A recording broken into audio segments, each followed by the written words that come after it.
అది కూడా హిట్ కావాలని మనస్ఫూర్తిగా కోరుకుంటున్నామండి. మనకు టాలీవుడ్ బతకాలంటే అన్ని సినిమాలు హిట్ అవ్వాల. ఈ హీరో తక్కువ ఆ హీరో ఎక్కువ అని మాకేం లేదు. మా హీరో సినిమా బాగుండాలని కోరుకుంటాము. పక్క హీరో సినిమా కూడా కాడాలి. జై ఎన్టీఆర్. సినిమా గురించి ఏమి ఎక్స్పెక్ట్ చేయడం, కొత్తగా ఎక్స్పెక్ట్ చేయాల్సిన అవసరం లేదండి.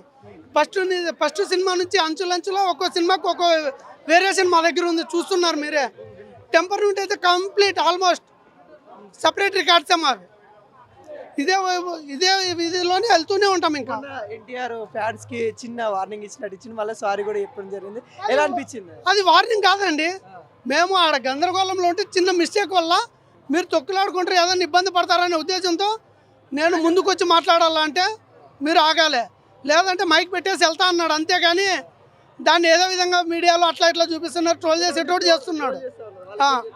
అదే ట్రోల్ చేసేటోడికి లైవ్లో నేను ఉన్నా, అక్కడ లైవ్లో నేను ఉన్నా, మాకు తెలుసు మా బాధ ఏందో.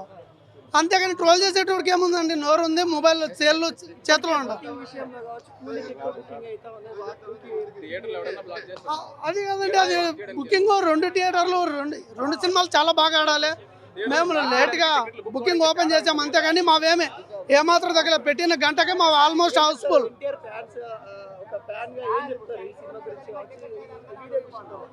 ఈ సినిమా ఇండియా లెవెల్లోనే బ్లాక్ బస్టర్ అండి మా సినిమా. ఇప్పుడు టాలీవుడ్ వేసుకో, బాలీవుడ్ వేసుకో, కోలీవుడ్ వేసుకో, ఏ వేసుకున్నా కూడా మాదే బెస్ట్ సినిమా అని మేము భావిస్తున్నాం. అలాగే బ్లాక్ బస్టర్ అవ్వాలని మనస్ఫూర్తిగా కోరుకుంటాం మేము అభిమానులుగా. ఇద్దరు స్టార్స్ కొట్టుకుంటే ఎలా ఉంటుందో అదే అండి వారు. ఆ స్టార్స్ చూడడానికి 2 కళ్ళు సరిపోవు. అది చేసేసాం కదా దండయాత్ర. ఇప్పుడు బాలీవుడ్కి దండయాత్రతో పోతున్నాం. ట్రోల్ చేసే వాళ్ళు అక్కడే ఆగిపోతారు. ట్రోలింగ్ ఎందుకు చేస్తుంది తెలుసా? నీకు ఒక గుర్తింపు రావాలంటే కరెక్ట్ పర్సన్కి పట్టుకోవాలి.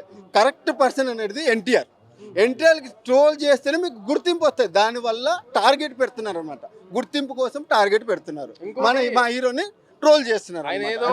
ఆయన ఏదో మైక్ దగ్గర మాట్లాడాడు ఏదో అంటున్నారు కదా. సో అక్కడ అందరి హీరోలకి తెలుసు, అందరి ఫ్యాన్స్కి తెలుసు ఏ హీరో ఎవరి ఫ్యాన్స్ని ఎక్కువ కేర్ చేస్తాడు అనేది ప్రతి ఒక్కరికి తెలుసు. సో అందరికీ తెలిసినా కానీ వాళ్ళ హీరో కేర్ చేయింది, మా హీరో కేర్ చేస్తాడని ఒకే ఒక్క అక్కసు కక్కుతున్నారు తప్పితే అక్కడ వాళ్ళు పీకేది ఏం లేదు. అంటే ఎన్టీఆర్ గురించి కావచ్చు, ఎన్టీఆర్ ఏదైతే ఫ్యాన్స్ మీద ఏదైతే ఫైర్ అయిన విషయంలో కావచ్చు, ఫ్యాన్స్ మీద ఫైర్ ఎందుకు అవుతాడు అన్న, ప్రేమతో అవుతాడు. ఒక తండ్రి కొడుకు మీద ఎందుకు కోపం చూపిస్తాడు?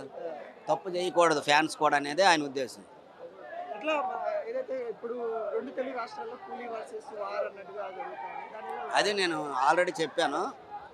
ఎన్టీఆర్ అనేవాడు అందరూ బాగుండాలి, అందులో నేను ఉండాలనే ఒక యాటిట్యూడ్ కలిగినటువంటి వ్యక్తి. సో కూలీ బాగుండాలనుకుంటాడు, నా సినిమా బాగాలి అనుకుంటాడు. కాబట్టి దాన్ని కాంట్రవర్సీ చేయాల్సిన అవసరం లేదని నా అభిప్రాయం. సినిమాలో చాలా ఎక్స్పెక్టేషన్స్ ఉన్నాయి. అది చూసాక చెప్పడం బాగుంటుంది, చూడకముందు చెప్పడం కంటే.